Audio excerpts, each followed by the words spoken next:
Hi, everyone. Thank you for joining us today for Constangy's webinar, Buckle Up California 2025 is just around the corner.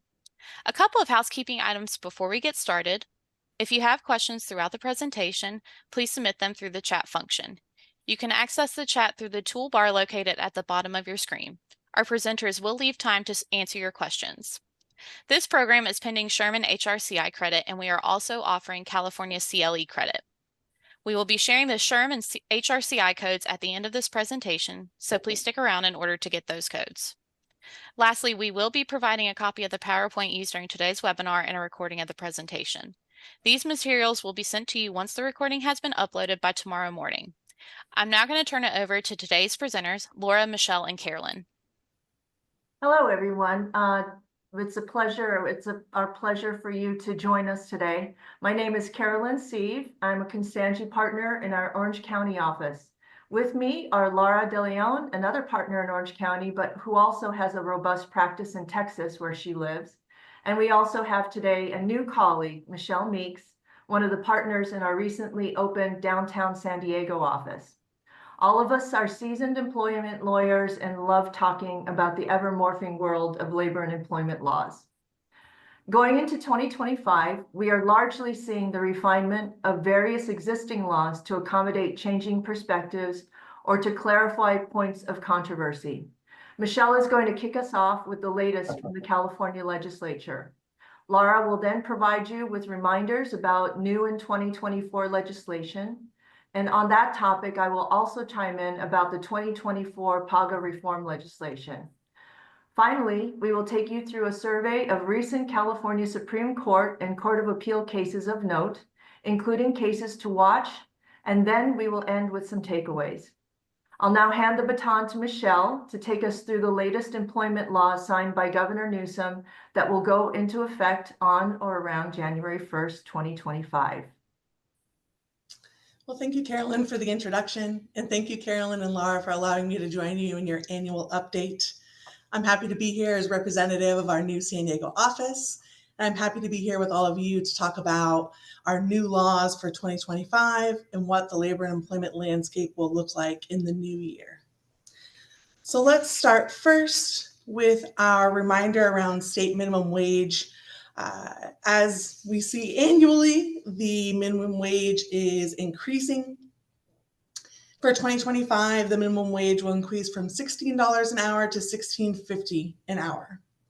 Now, if you have employees who perform work in the city limits of San Diego, San Francisco, Los Angeles, remember that the minimum wages are higher there. For example, San Diego's minimum wage is $16.85. And if Prop 32 does not pass, it will increase to $17.25 an hour on January 1st. So let's talk about Prop 32 for a second. While it is looking like it may not pass, the vote is still split. We are still counting. And although the no votes are still in the majority, it's important to know that if it does pass, Prop 32 will increase the minimum wage for employers with at least 26 employees to $17 effective immediately, and then to $18 for those employers effective January 1st.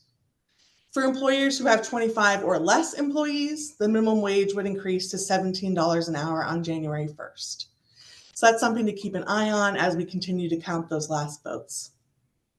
With the increase of the state minimum wage, we also remind you that the salary threshold for exempt employees also increases. Remember that the salary threshold is based off the state minimum wage, not any applicable local minimum wages. So for 2025, the minimum salary for full-time exempt employees will increase to between $66,560 a year to $68,640 a year. Of course, there's another exemption to that, right? It wouldn't be California without a number of exemptions. We're about to talk about several. First, let's highlight the computer software employees.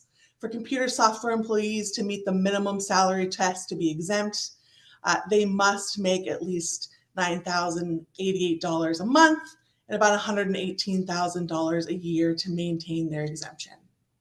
So now let's run through a number of the other exemptions or exceptions here to our minimum wage in 2025. First, we know that fast food employers must be paying their employees at least $20 an hour. It was a very highly publicized increase at the middle of this year. And then we'll talk next about our healthcare workers. This has been sort of a long time coming in the implementation, but finally for January 1st, 2025, our healthcare workers must be paid a higher minimum wage depending upon their facility, increasing each year. Now, healthcare workers, to qualify for this higher minimum wage, must meet two prongs here. They must work for certain healthcare facilities covered in the new law. Those will be shown over the next couple of slides. So not only must they work for a covered healthcare facility, but healthcare workers must also provide healthcare services in support of the provision of healthcare. So what does this mean? Who qualifies? Who should receive this higher minimum wage? When we talk about provision of healthcare, we're talking not only about patient care related services, your nursing employees, but also your technical and ancillary services employees. These include employees in your janitorial departments, employees in your gift shop, employees performing clerical and business activities. They also would qualify as healthcare workers entitled to this minimum wage, which you'll see over these next couple of slides.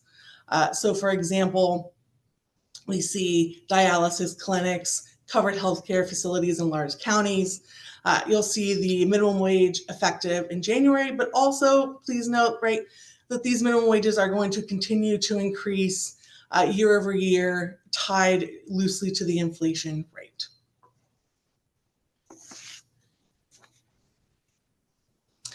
All right, our next housekeeping reminder for the start of the year.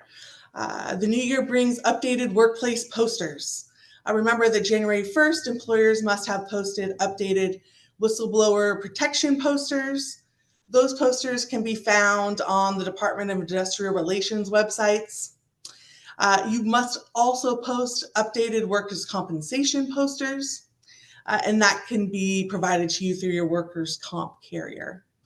In general, these new posters for January 1st, 2025 reflect updates in the law, right? The first one, the whistleblowers are protected poster, highlights the protections for our whistleblowers. The workers' comp poster highlights that attorney's fees will be paid from the injured employee's recovery in most instances to remove that as a bar from employees seeking protections or claims under the workers' comp system.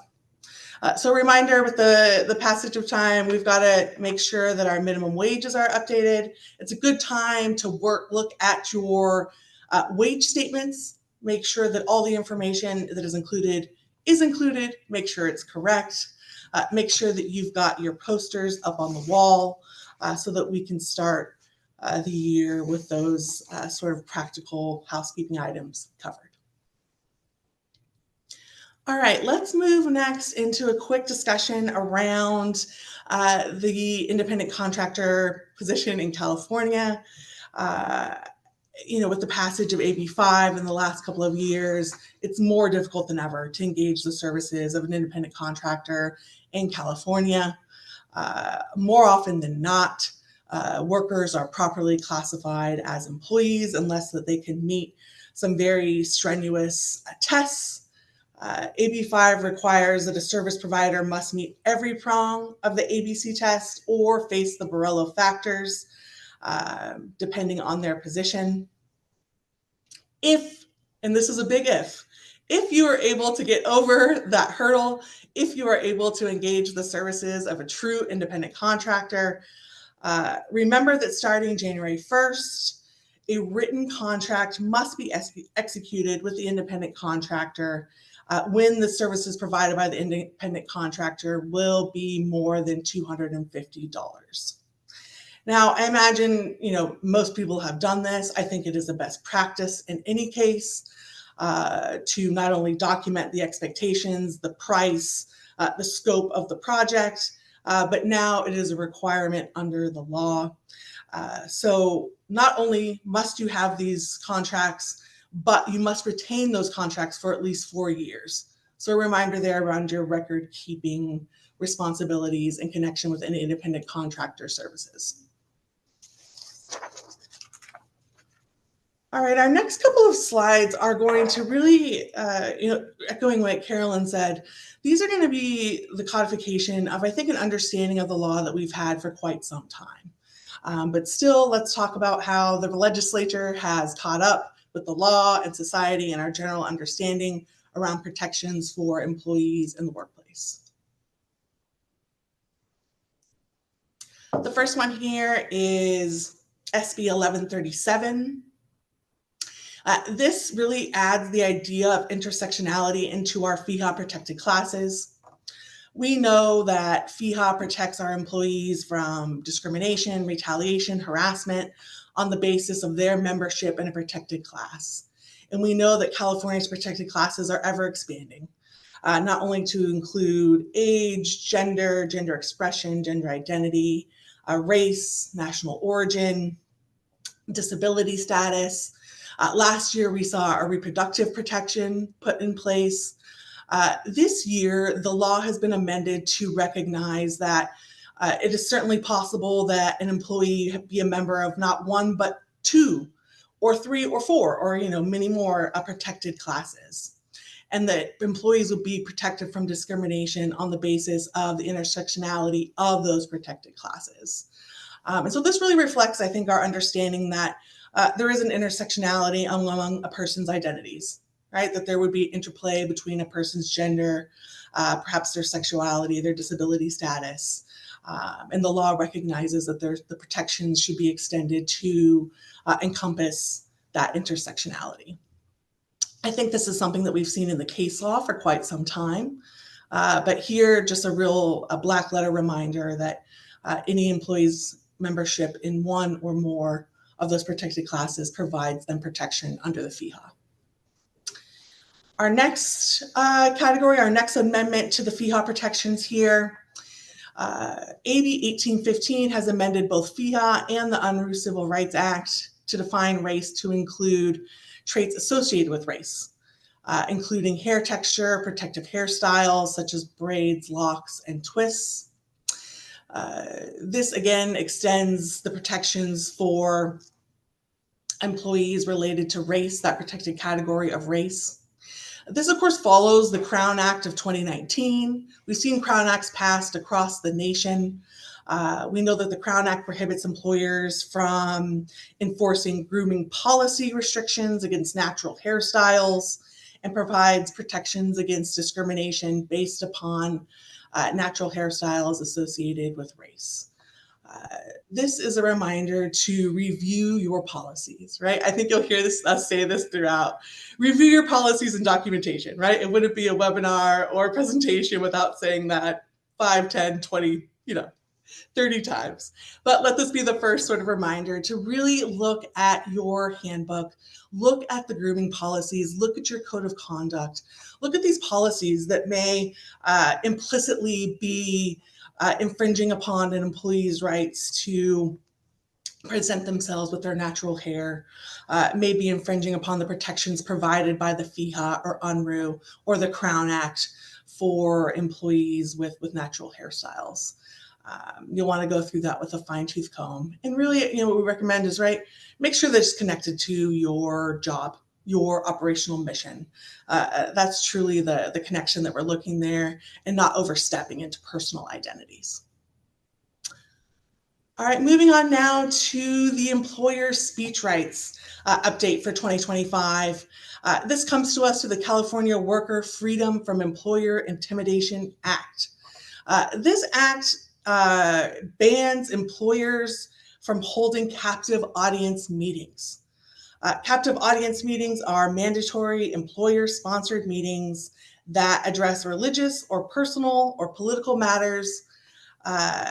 This includes unionization, right? We've got our definitions here for you on the slide, but it essentially prohibits employers from requiring their employees to attend meetings, listen to calls, read emails, which would espouse an employer's position on political matters or religious matters. And again, it really does include that labor organization piece. And so this one is one to watch. It may be challenged, it may not, right? We're looking at our new legal landscape, the new NLRB, to determine how this will play out in 2025. Will there be a challenge around the First Amendment, right? Is this an or a prohibited limitation on employer speech by the government? Or is it protection for employees around these sort of hot button topics in protection for employees to decide not to participate, right? Because the law also includes a prohibition from taking any type or threatening any type of adverse action against an employee because they have exercised their right to decline to engage in listening about these political or religious matters. So that would include demotions, suspensions, any type of write-ups associated with the decision not to participate. So this is one to watch going into January 1, 2025. We'll keep you updated, and I'm sure it will be sort of a hot topic.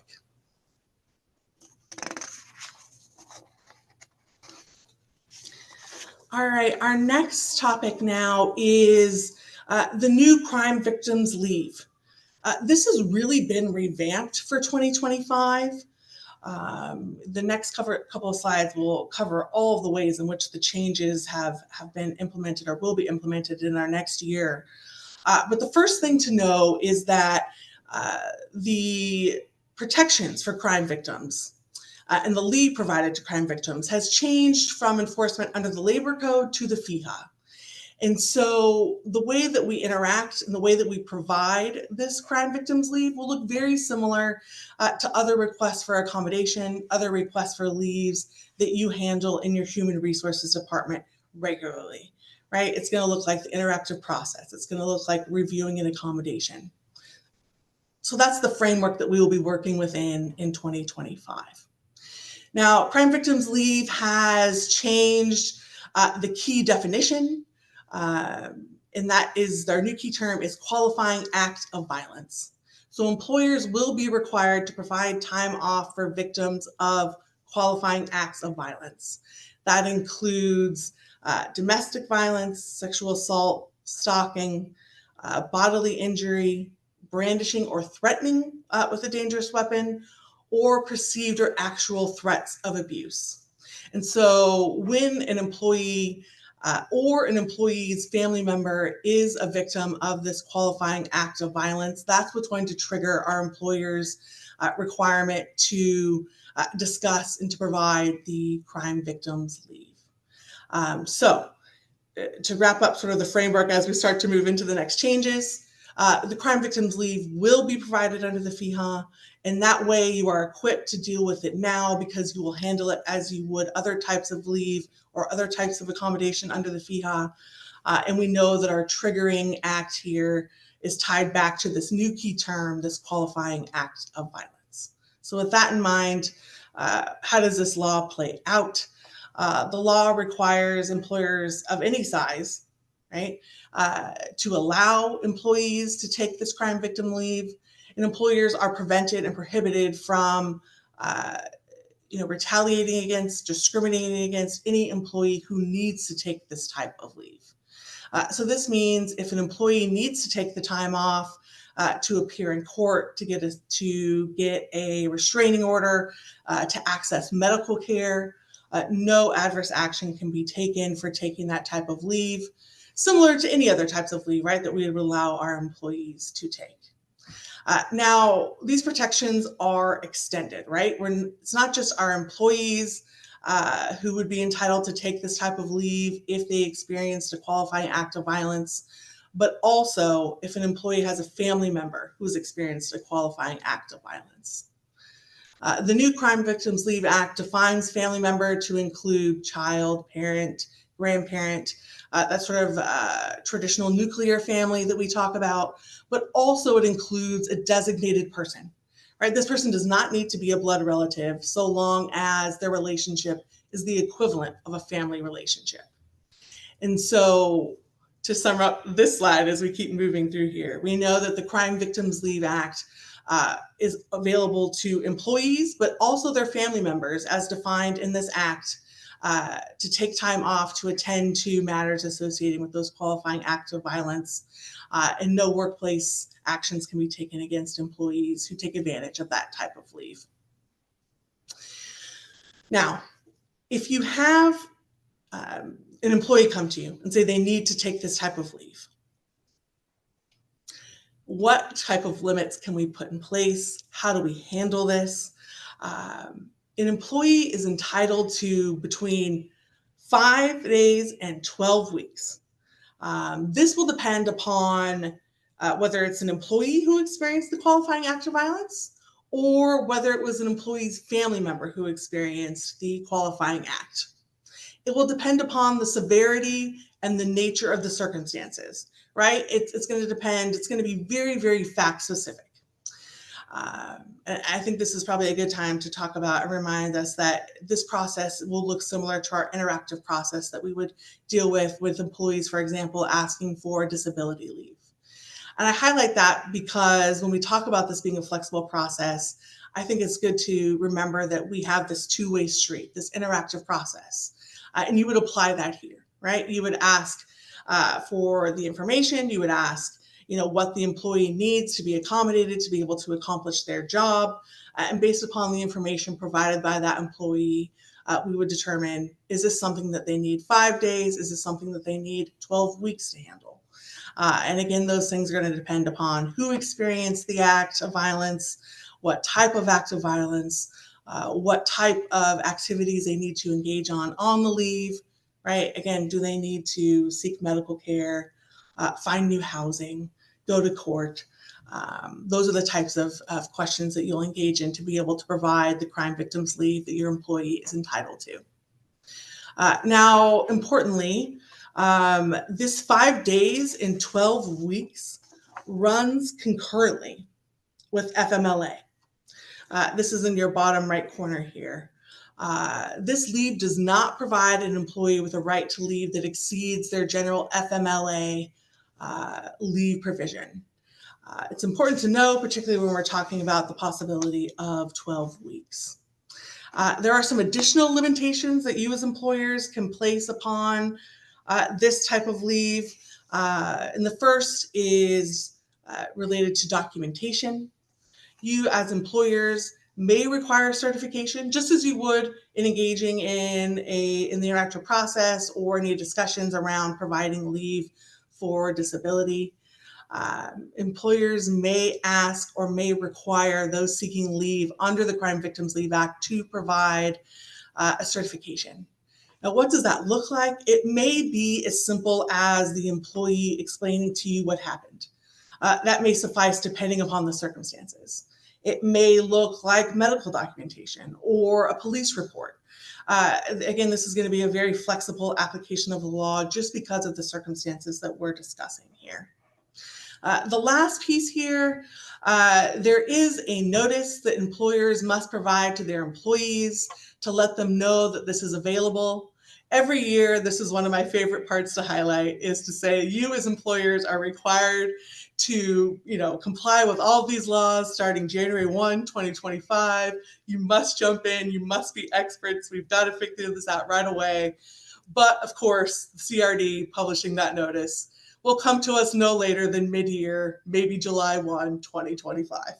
So while the CRD has given themselves a little bit of wiggle room, you as employers don't have that same that same extended timeline. So be aware that these provisions do go in effect January 1, whether or not you've got that form notice available to you through the CRD.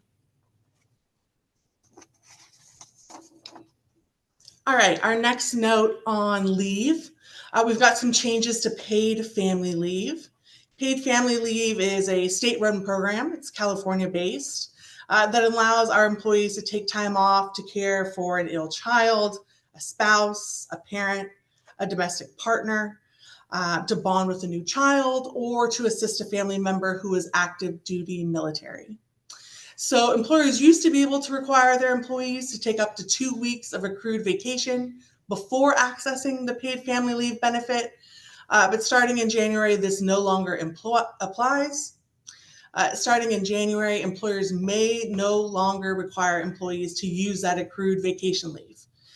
Employees can go ahead and access paid family leave before using up their accrued vacation.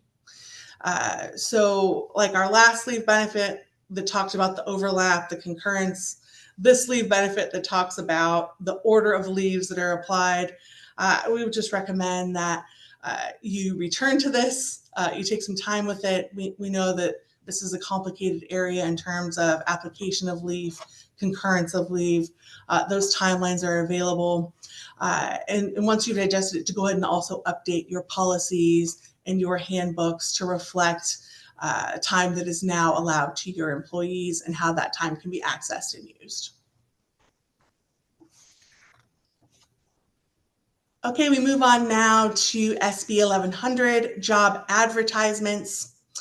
This new law prevents employers from including any statement or language in job advertisements, postings, applications, that an applicant is required to have a valid driver's license unless this is actually expected to be a job function for the position that is being advertised, and that there isn't an alternative. For example, walking, biking, public transportation, that would be comparable.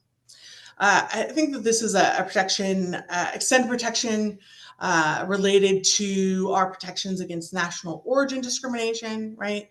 And who cannot access a driver's license. It also, I think, really highlights the importance of having clear, up-to-date job descriptions. I think sometimes we see that employers don't have job descriptions, whether it be because it's a new position or they haven't updated job descriptions because things change at lightning speed these days. But it is really a good reminder that your job description should be reviewed on a regular basis to ensure that they reflect the job duties, the essential functions that your employees are actually performing. Right? Because we use that when we talk about the interactive process, right? What is an essential function that we would have to accommodate?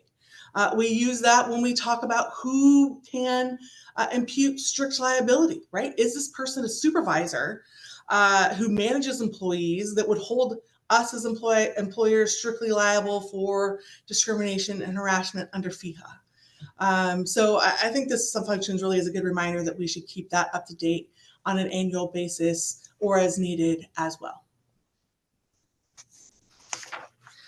All right, just a couple last notes here on retirement plans. We've got some updates going into place to ensure that there's some assistance for employees as they transition into retirement.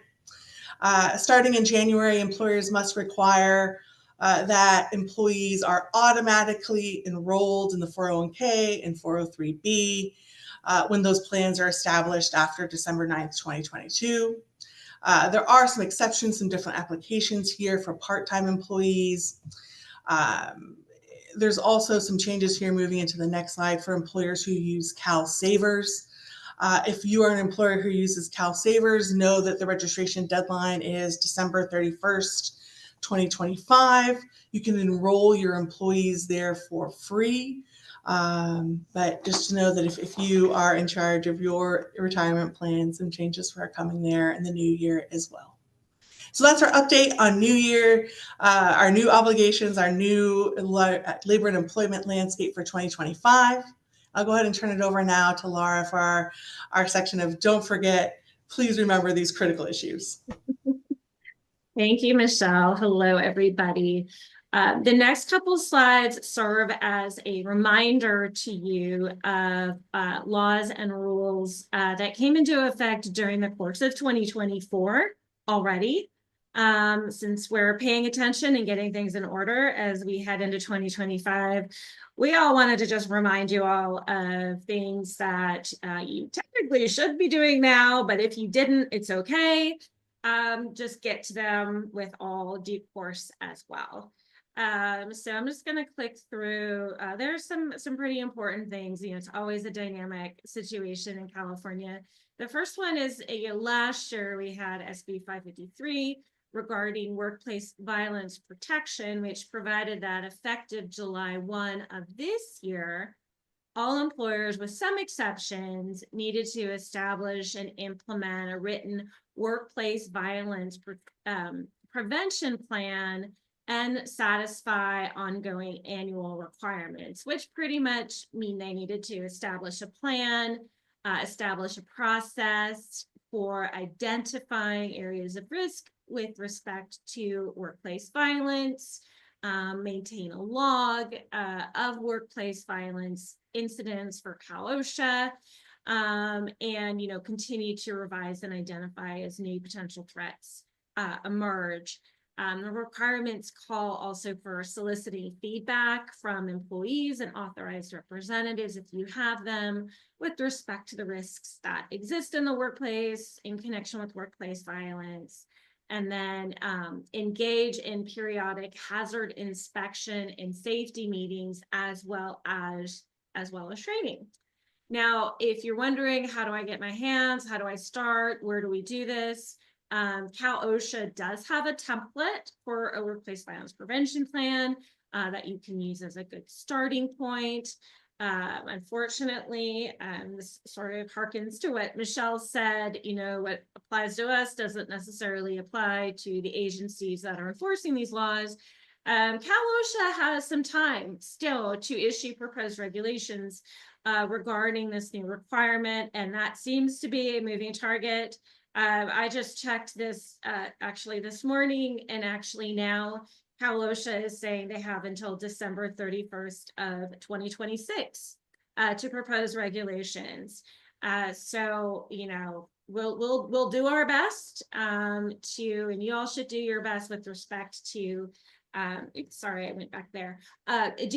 Do your best with respect to the workplace violence prevention obligations. And I think that the other thing not to forget is this continual obligation to train your employees on these hazards, how to report these hazards.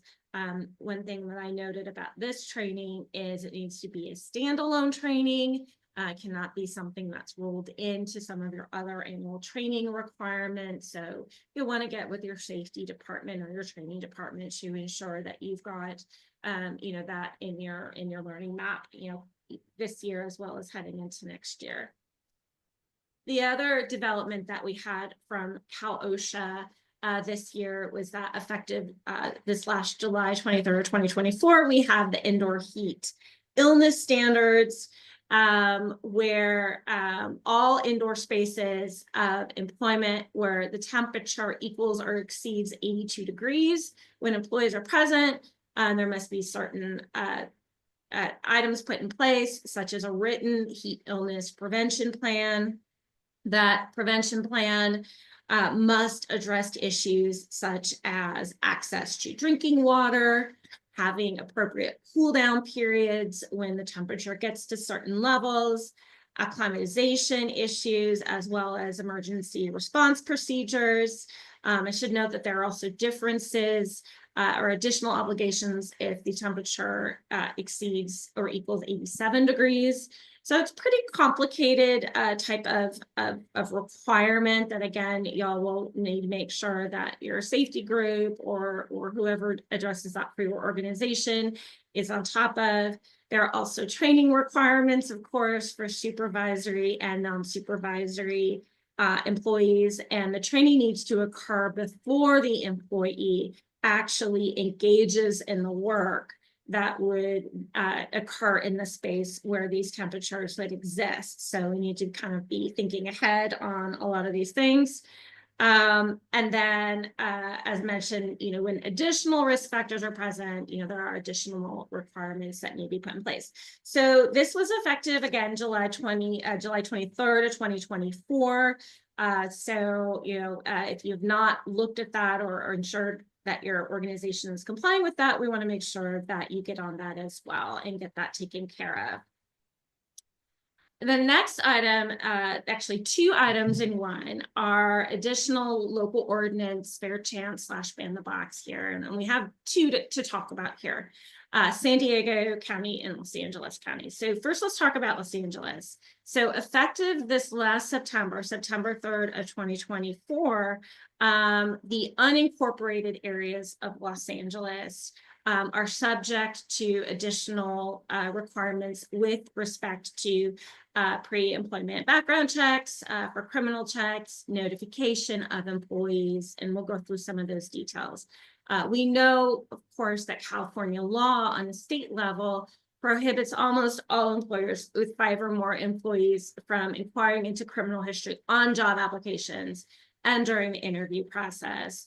And those items are reserved for after a contingent job offer is issued. And then, there are processes that need to be followed in evaluating whatever results come from that sort of background check. In Los Angeles now, effective, again, September 3rd of 2024, this applies to businesses with 5 or more employees located in the unincorporated areas of Los Angeles. And, my Los Angeles geography is admittedly a little rusty. Fortunately, the internet exists, and there are some websites that can help you determine what work sites you have and whether those are in Los Angeles County proper or an unincorporated area that would be covered by this ordinance. The ordinance does has certain requirements for language that should go on job ads related to your ability to perform a background check, an additional disclosure in the written offer letter, which is different from previous disclosures that might exist on a state or city level. It identifies the individualized assessment process, and there is another notice to be posted. So definitely take a look at that. Now, on San Diego, not to be outdone by its neighbor to the north, effective October 10th of 2024, they enacted the Fair Chance Ordinance that applies to employers that have 5 or more employees and are located in or doing business in the unincorporated areas of San Diego County. And so a couple of differences that exist in the San Diego ordinance. I'll just highlight them very quickly for you guys. One is that the county's ban the box includes, it also has things about notice and that an individualized assessment needs to be conducted in the event criminal history might come back that might disqualify an individual from employment. But different from some of the other ordinances, the San Diego ordinance is going to require a written individualized assessment, evaluating whether that criminal history has a direct and adverse relationship with the specific duties of the job. So that writing requirement is a little bit different. There is also a record keeping requirement. You must maintain these records up to 1 year. And then in addition to the written assessment, the ordinance requires a unique pre-adverse action letter where you have to notify the employee of the right to file a complaint with the County of San Diego Office of Labor Standards and Enforcement. So good time to look at your, again, as with some of the other things we've discussed today, job postings, offer letters, look at your process for evaluating criminal background checks. And then of course, those adverse action letters, you're gonna wanna make sure that they take into account these little nuances that exist now for all these different locations. So rounding out the don't forget, we still have a couple of COVID-19 hangovers that we need to deal with. Just remember that under Cal OSHA's non-emergency COVID standard, which includes the requirement to have a written COVID-19 prevention plan and comply with certain procedures regarding outbreaks. It is set to expire February 3rd. But your certain record keeping requirements will continue in place until February 3rd of 2026. That is, unless something happens and this is extended. But so just kind of keep that in mind, the difference between implementing the plan and your record keeping obligations.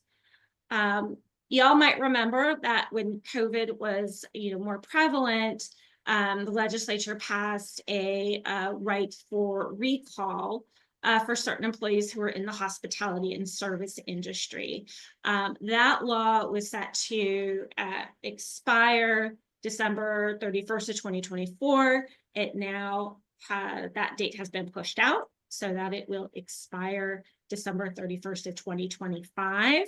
And remember, for those of you who are in the hospitality or service industry space, that there is still a presumption that if there is a separation for certain reasons, a lack of business, reduction in force, that it is due to a reason related to the COVID pandemic, and thus the recall rights must continue to be honored.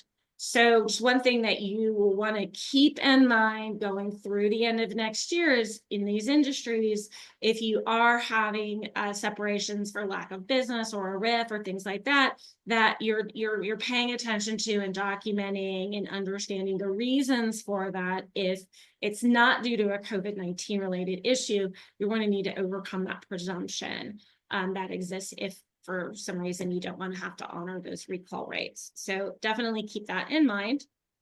And then the last slide on here, I wanted to mention, or we wanted to mention, kind of a don't forget that there is the Federal Pregnant Worker Fairness Act. Now, this has been in effect for over a year now, but it's a California employer. This is a unique area where federal law actually provides little nuances and tweaks already on California law. So it coexists with our PDL, but it does provide some additional protections for pregnant workers that exist under California law. So you really should be mindful of those in case you are not already. I will say that the EEOC has issued some very extensive regulations in terms of implementing the PWFA. Some of those are under court challenge. Some of those might be subject to further refinement in the coming years. But as it stands now, y'all should just really remember in a couple of key areas to note, even though we are California employers, a couple of areas that are a little different is one, that in order to be qualified for protection under the PWFA, and really the PWFA in large part provides for reasonable accommodations for women who are affected by pregnancy or a medical condition related to pregnancy, which is something we obviously do in California already. Little tweaks here, though, is in order to be qualified for accommodation under the PWFA, you don't necessarily, it excuses the essential function requirement. So it temporarily suspends the requirement that the employee be able to perform the essential functions of the position unless it's an undue hardship. Takes into account the fact that a woman might not be able to do the essential functions of her position for a short period of time, up to 40 weeks, and that's okay. That doesn't disqualify her from being entitled to an interactive process and consideration for a accommodation. And that is a little bit different than under California law. The PWFA also has a little bit of a broader definition of reasonable accommodation than what would be under California law. And by that, I really mean that it has this notion of predictable assessments or accommodations that are going to be considered reasonable pretty much in any instance, such as allowing an employee to keep a drink of water nearby, or to take additional breaks to eat or drink, or to take additional restroom breaks, or be able to sit or stand, or limitations on that.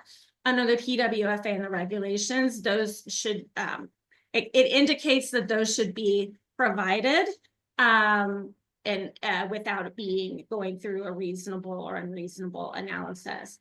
And then finally, the PWFA, a key difference from what we are used to seeing in California, is it does provide for documentation in certain instances, but it does note that the documentation can be required only if it's reasonable under the circumstances, and such as if it's kind of obvious that the employee, is warranting these accommodations. You are not allowed to seek additional accommodation or additional documentation, such as when the employee has already provided this documentation.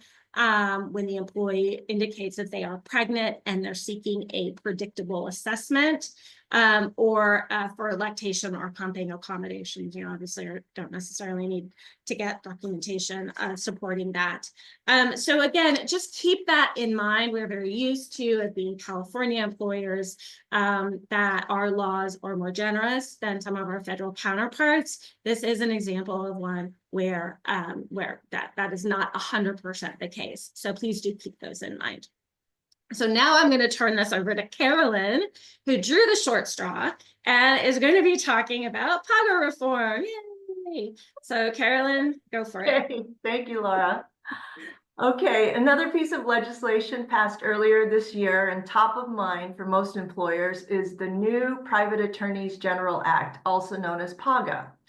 On July 1st, 2024, Governor Newsom signed the new PAGA law into effect so that a voter initiative supported by several business interests that essentially repealed PAGA would be removed from the November 2024 ballot. The law went into immediate effect upon signing. It applies to LWDA, that's the Labor Workforce Development Agency, that's the government entity that oversees PAGA, notices, and also in PAGA lawsuits that are filed after June 19th, 2024. The only exception to new PAGA's June 19, 2024 implementation had to do with the cure provisions set forth in Labor Code section 2699.3. Now that we are past October 1st, 2024, all you need to know is that the amended section 2699.3 applies, which provides for a specific process for employers to cure wage statement violations if that is the only violation at issue. Amended section 2699.3 also provides a new cure process for smaller employers, fewer than 100 employees, that involves conferring with the LWDA about the cure. So you'll see a trend as I talk, I'm going to go into the various provisions. And you'll kind of see a trend that the new statute is very much focused on curing and on giving some guidance as to penalties. So next slide.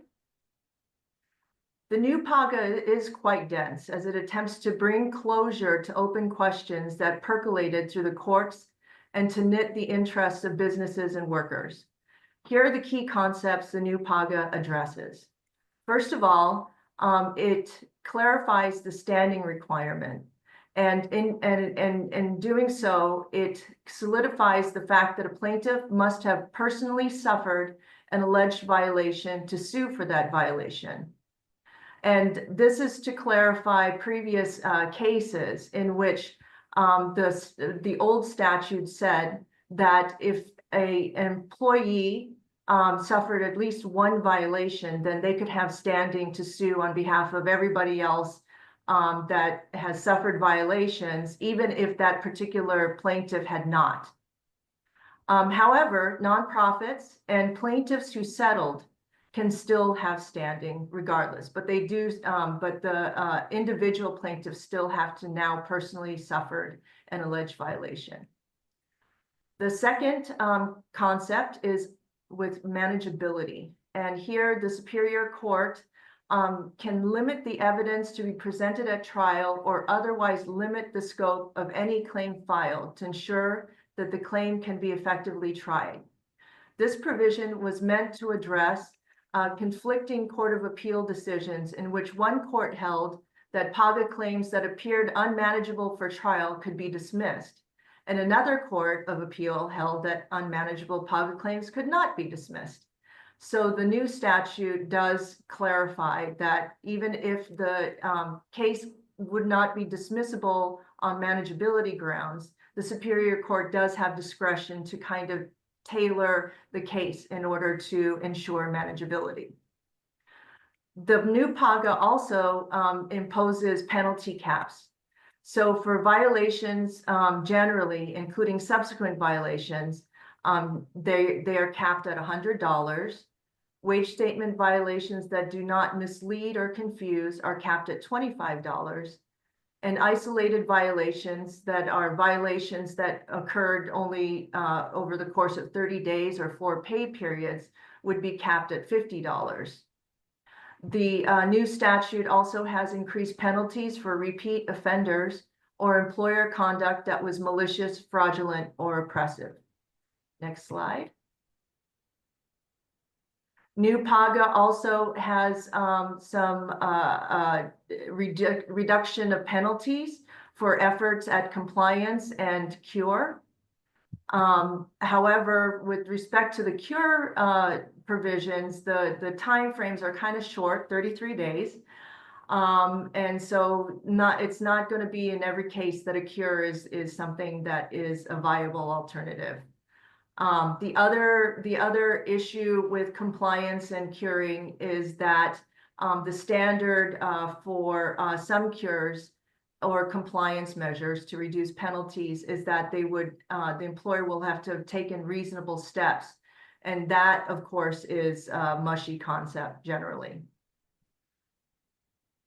The next provision and change is that there are no derivative penalties for waiting time and wage statement violations if the employers can show the alleged violation was neither knowing nor intentional, and there are penalties that are assessed for the underlying unpaid wage violations. Next is that there is the statute clarifies the 1-year statute of limitations, that the plaintiffs must have suffered violations within the 1-year statute of limitations period under PAGA. Because previously, a plaintiff who may have suffered a violation 3 years ago or outside of the PAGA 1-year period would have standing. One of the most welcome clarifications, which frankly, no one really followed, but still at the same time, it was on the books, is that employers who were paying their employees weekly instead of biweekly or every other week would end up being penalized twice as much because PAGA's penalties are assessed by pay period during which violations occur. And so if an employer paid by the week, they would have twice as many PAGA violations as those who paid every other week. So the new statute clarifies and eliminates that discrepancy by discounting penalties for those that pay weekly by 50%. And then finally, the new PAGA allows for injunctive relief. So the new PAGA law so far hasn't resulted in a dramatic decrease in PAGA filings, unfortunately for us, but it at least sets some limits on penalties and incentivizes employers to take all reasonable steps to be in compliance with the labor code. What exactly are the reasonable steps employers should take? That's another thing that the legislature wanted to clarify for employers. And the law lists the following examples: conducting periodic payroll audits and taking action in response to audit results when out of compliance, disseminating lawful written policies, training supervisors on applicable labor code and wage order compliance, taking appropriate corrective action for supervisors who are not following policies. So that harkens back to what Lara and Michelle have been talking about in terms of training and making sure that your policies are up to date and in compliance. Whether the employer's conduct is considered reasonable, as I had mentioned before, is still quite murky, but at least some key areas of interpretation have been clarified and evaluated. So it is incumbent upon employers to review policies, make sure supervisors know how to enforce them, and to take action if any violations are uncovered.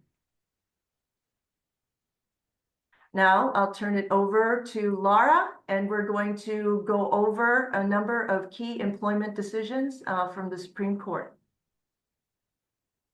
All right, so I'm going to talk about some more non-wage and hour cases, and then we'll bump it back to Carolyn a bit to talk about some developments on the wage and hour front. The first case that we wanted to talk to you about was the Bailey versus San Francisco District Attorney's Office case. We've been talking about this case for years. Review was granted in December of 2020, and we were finally shown a decision in July of this year. This is a case involving racial harassment in the workplace. And it serves as a very good reminder to employers with respect to how to handle any type of complaint about harassment in the workplace. I don't think the holding is anything novel or different than what we would certainly understand the law to be, but it is certainly a reinforcement of some of the principles for racial harassment in the workplace. This case involved an employee who filed suit because a coworker with whom she worked had used the N-word on a single instance around her. The plaintiff had informed some coworkers about this, but did not raise a complaint with Human Resources right away because she was afraid of retaliation and harassment. And then a coworker eventually raised the issue to Human Resources, but then Human Resources apparently failed to file a formal complaint about the issue. And so when Ms. Bailey asked Human Resources for the report, they said, hey, no report has been filed. And then according to the facts of the case, there were some interactions with that Human Resources employee where she allegedly told Ms. Bailey she shouldn't have said anything about the incident. She may or may not have been friends with the individual who made the comment. Also at another point, pulled her car alongside Ms. Bailey's and mouthed, you were going to get it. And then allegedly ignored, laughed at, and belittled Ms. Bailey in the workplace. So based on these, we have kind of two principles from the Supreme Court. One is even a single racial slur by a coworker may give rise to liability under the FEHA, looking at the totality of the circumstances. And the Supreme Court really went on to emphasize you have to look at all of the circumstances of the case in determining whether a single incident can give rise to a claim for harassment under the FEHA, as it certainly won't be the case in all instances. The last piece about retaliation is retaliation need not be tied to a specific adverse employment action. It found that there was a fact issue with respect to the comments and conduct by that HR person that could give rise to a claim for retaliation. And so based on that, the Supreme Court reversed the summary judgment that was granted to the employer in that case. The other case that we thought was really interesting actually came out of the Ninth Circuit, the Okanowski versus Garland case. And what makes this case really interesting, and this was decided on September 25th of 2024, is that it involved items that a coworker posted on their personal Instagram outside of work. And so what that involved was this coworker had posted, had a very prolific Instagram social media presence, posted a lot of misogynistic comments, off-color jokes. It even evolved to the point of having very specific comments about Ms. Okanowski, and even making a comment about how some male coworkers should gangbang her at her house when she was hosting a party. And the issue there was, well, let me go on and say, she actually complained, and some of her supervisors allegedly told her that she needed to develop more thick skin. Of further concern was the fact that about 100 coworkers and supervisors followed this guy on social media and had liked some of the comments that he had made. Eventually, there was a new warden who came in. They sent a cease and desist letter to the employee, and apparently the postings stopped, but it did take some time and quite a bit of time. And so, based on those and some other facts, the court found, the Ninth Circuit found that even though the social media posts were made outside of work and outside of work hours, they could still support a harassment claim, particularly where it did implicate and affect her working environment. Now, it also indicated that there were fact issues with how the employer responded to this individual's complaint. The court indicated it was a lackluster response, which may be gracious on the court's part, but indicated there was enough there in to determine that summary judgment was not appropriate on the retaliation claim because of the delay and how the employer ultimately addressed those issues. Now, Okanowski is a Title VII claim, not a FEHA claim, but it did come out of the Central District of California. So, you know, it is, I think it is still a case that we all should pay attention from and learn from as well when it comes to dealing with harassment and investigations in the workplace. The other case I wanted to talk about deals with disability discrimination. And this is a case that involved an employer winning on summary judgment and having that victory being upheld by the Court of Appeals in a disability discrimination case. So this case was decided just a couple months ago in September, where the court found that the employer's termination decision was warranted by the employee's inability to return to work, where the permanent restrictions were inconsistent with the essential functions of the job. There are actually a couple of really interesting aspects to this case I would just like to click through because they do come up in a number of situations. This was a disability discrimination, failure to engage in the interactive process, and failure to provide a reasonable accommodation claim, as well as other claims that were asserted. Now, in this case, the court was very impacted by the fact that the plaintiff had some work restrictions due to a work-related injury, but they became permanent and they directly contradicted or conflicted with the essential functions of her job. And while the employer was trying to find accommodations for her, she had asked to be granted disability retirement, which would take her out of the workplace. The employer said, no, what if we do a medical demotion or some other alternative that would keep her in the workplace? The employee during that process also said, well, she now has mental health issues, which would keep her out of the workplace. And the note from the treating physician indicated she could not be at work due to her medical or mental health issues. So the court found that putting someone on a medical retirement, which albeit is more of applicable to a public employer, but that was not a reasonable accommodation. It was not discrimination because the whole point of an accommodation is to get the employee to be at work and resume work in the workplace.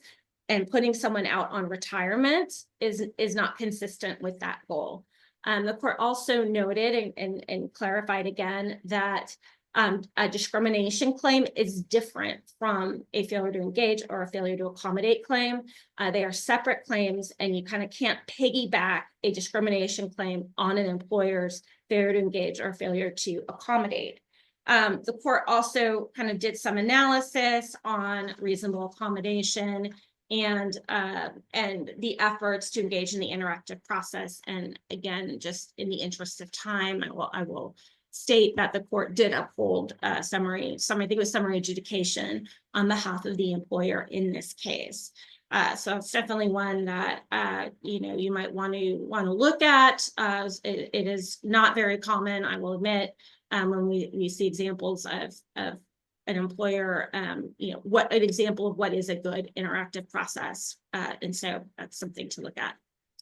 The last ones I want to talk about before turning this over to Carolyn again is just to put a pin in a couple of decisions that we've been following regarding arbitration of employment disputes. None of these are particularly creating new law here necessarily, but we've been following them and we finally get a decision. So we wanted to kind of close that loop with you.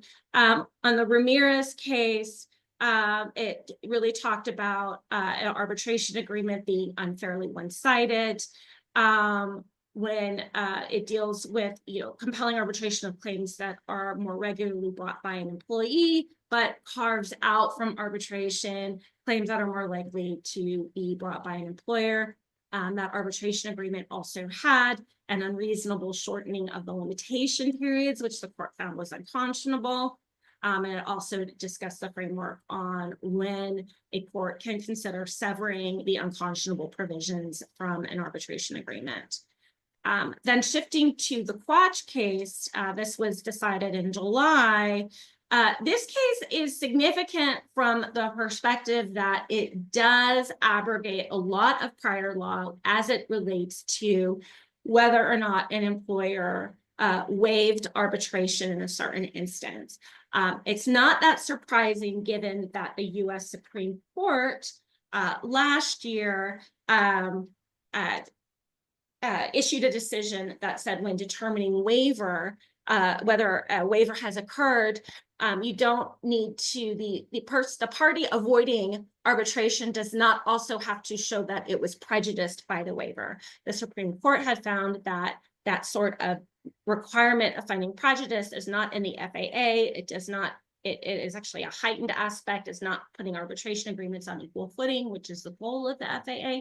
So that Supreme Court decision removed that component from our traditional waiver analysis. The Quach decision just sort of carries that along and confirms that under California law, and particularly cases or arbitration agreements governed by the California Arbitration Act, anytime there is an aspect of waiver, again, the party seeking to avoid arbitration need not show that they were prejudiced by the waiver. Instead, the court is only to look at the factors that have been laid out about whether waiver exists.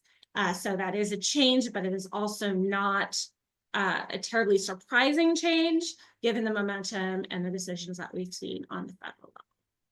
All right, so with that, again, I will kick this over to Carolyn to talk about more wage and hour cases. Okay, thank you. For the first one, we have a case that was certified as a question to the California Supreme Court from a case that was already pending in the federal Ninth Circuit, and that is the Huerta versus CSI Electrical Contractors, Inc. case. The decision there primarily involved the question of hours worked, which is can be a hot button topic, and there are cases that are involving that question are usually pretty fact specific. Here, the court found that the time spent in the car to undergo security exit procedures that includes a vehicle inspection is compensable. And that time spent driving from the security gate to the parking lot is generally not compensable, except in certain industries. And even when and then the decision also covers a situation involving whether meal periods need to be paid, even when the qualifying collective bargaining agreement exempts employers from the meal period requirements. And in answer to that question, the court held that a minimum wage for meal periods needs to be paid when there's a prohibition on leaving the premises, or a particular error forecloses the employee from engaging in activities he or she could otherwise engage in if he or she was permitted to leave. All right, next slide. The next wage and hour case, a significant decision that came down in May of this year, is the Naranjo versus Spectrum Security Services case. And this was one of the clarifying and breathe a sigh of relief type cases for employers, because it held that an employer's objectively reasonable good faith belief that it has provided employees with adequate wage statements precludes an award of penalties under Section 226. So basically, the Naranjo case is an extension of a previous decision in which a good faith belief defense that you're in compliance with the law can help an employer avoid penalties. And the previous decision had been relating to waiting time penalties, which is already in the statute and the regulations, but this is an extension to apply in the context of wage statements. And the hope is that eventually it will, as you've seen with the new PAGA statute, the new PAGA statute also has good faith belief kind of defenses for some of the PAGA penalties. Next. The Turrieta case, getting back to speaking of PAGA, is a decision in which the court addressed intervention in overlapping PAGA cases. And the Supreme Court ruled in Turrieta that PAGA plaintiffs cannot intervene in overlapping PAGA cases or otherwise object to settlements based solely on their status as the state's deputized private attorneys general. The next one is Estrada versus Royalty Carpet Mills, and that is one of the manageability cases, along with another case that predated Estrada, which is the Wesson case. And as I'd mentioned before during my talk about PAGA reform, the legislature tried to bring some clarification because of these two polar opposite decisions.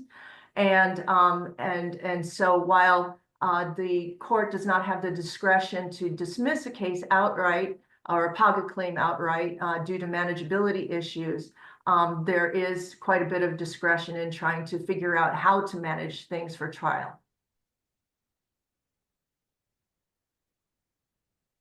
Okay, now we're getting into the final lap here. We are going to talk about cases to watch. This is our traditional coverage of various Supreme Court cases that are on the docket and that employers should pay attention to as we wait for the final word from the California Supremes. And then we have a few cases in which the U.S. Supreme Court is going to weigh in on some issues. The first is the Eloff case, which is a wage and hour case. It is one that is mainly interested in the good faith defense. As I mentioned earlier, this good faith defense is starting to become more of a trend in terms of defense when employers take steps to try their darndest, despite the Sturm and Drang of trying to comply with California laws. They try their level best to do so, and it helps the employer to avoid various penalties. Here in Eloff, we have liquidated damages for minimum wage violations. The Camp versus Home Depot case is a not so new case involving rounding, which we have counseled for many years. Just don't do it. If you can pay people and have a precise punch in and punch out, just abide by that and just don't get into the rounding game. Next. The next ones are in the arbitration realm. We have Fuentes, which is going to weigh in again on unconscionable form arbitration agreements. I don't expect that there's going to be anything really new. And as Lara had mentioned with the Ramirez case, there is quite a bit of law on what constitutes unconscionability, and there really isn't anything terribly new about Fuentes. Hohenschelt is a new one that is recently granted review. And that one gets into the hot button topic about the forfeiture of arbitration when an employer fails to pay the arbitration fees. And the question in the Hohenschelt case is whether the Federal Arbitration Act and agreements and arbitration agreements that are governed by the FAA, whether it preempts the state forfeiture law. And then we have Zhang versus Superior Court, which has been on the docket for since last year up for review. And that one just deals with the intersection between Labor Code 925, which is the Labor Code section that forbids the choice of law provisions to allow the employers to use non-California law, basically, to avoid obligations under California law. And Zhang involves that intersection between that law and who gets to interpret an arbitration agreement. Okay, and then finally, we have decisions that are pending in front of the Supreme Court. 2 of them have already been argued, 1 has not, and it will be argued in January. First of all, we have EMD Sales versus Carrera, which addresses the employer's burden of proof when proving employee classification. So in cases in which an employee is alleging that he or she was misclassified as exempt, the employer has the burden to prove that the employer had classified the employee properly. And in the EMD Sales Inc. case, there is a question as to whether the employer's burden of proof has to be by a preponderance of the evidence, or if it has to be by clear and convincing evidence. And I bet you can figure out which one is harder. And you would be right if you thought clear and convincing evidence is harder, because mere preponderance is just over 50% likely, versus clear and convincing evidence, which is more definitely likely to be exempt. The next case is the Medical Marijuana Inc. versus Horn case, and that one travels along about with ongoing issues regarding CBD and marijuana laws. And the case of Medical Marijuana Inc. involves the question of whether CBD companies can be held liable for failed drug tests. And then finally, we have the Stanley versus City of Sanford, Florida case, which poses an interesting question as to whether an employee who is no longer employed by an employer can nonetheless file a lawsuit alleging discrimination. And that case is interesting because it involves a firefighter or an employee who had retired, and she had gone on the employer's retirement benefits plan. And so she was receiving her benefits, and 2 years later discovered, much to her dismay, that she would be losing her that they would be cut off shortly, when she thought that they were going to be ongoing almost permanently. So she filed suit 2 years after she retired. And so the question is whether she has basically standing to be able to do that. And there actually is a conflict over that. So the Supreme Court is going to decide that issue probably next year. All right, I'll turn it over to Michelle, who will take us home with the takeaways. Thanks, Carolyn. So we've been through quite a bit of information, to put it lightly. There are many changes coming for us in 2025. I think we've added to your to-do list significantly. So now let us talk about what the key takeaways are. What does the practical implementation look like? How do we make sure that you're in compliance in 2025? Our first major tip, our first major takeaway is to review your documentation, right? Review your handbook, review your policies, your job descriptions, your wage statements, everything that we've touched on today, and probably those pieces of paper that we haven't touched on today. It's a good time to really go back through and make sure that you're in compliance. We know that not only the laws are changing for 2025, but they changed in 24 and 23. And so if you haven't done a recent update, now is really the time to get up to date. So make sure first that your documentation is in place. Make sure you've got those frameworks in place, but then really focus and spend some time thinking about the practical implementation, right? That's where we really sometimes see the disconnect between the new laws and what's happening in the workplace. So we really recommend that you ensure not only that you are hosting and requiring your required annual training for your employees and for your managers, but that you also consider more regular training to make sure that your employees are aware of the policies, the expectations around workplace norms, around the code of conduct, around job expectations. Certainly that is where we see one of our first questions, right, is to say, okay, you've got the policy, but who knew about it, right? How many times did you touch on it? And so update your policies, make sure you're training on those policies and procedures, and then, of course, document that those trainings took place, that your employee, your workforce has been made aware of these changes and these updates to the law and what you'll expect from them going forward. Other major points, don't forget about our minimum wage increases. Don't forget about this PAGA reform and the guideposts that it provides for what your meal and rest policies look like, what your time compensable looks like. Now is a good time to review that as you're looking at your scheduling and labor for the next year.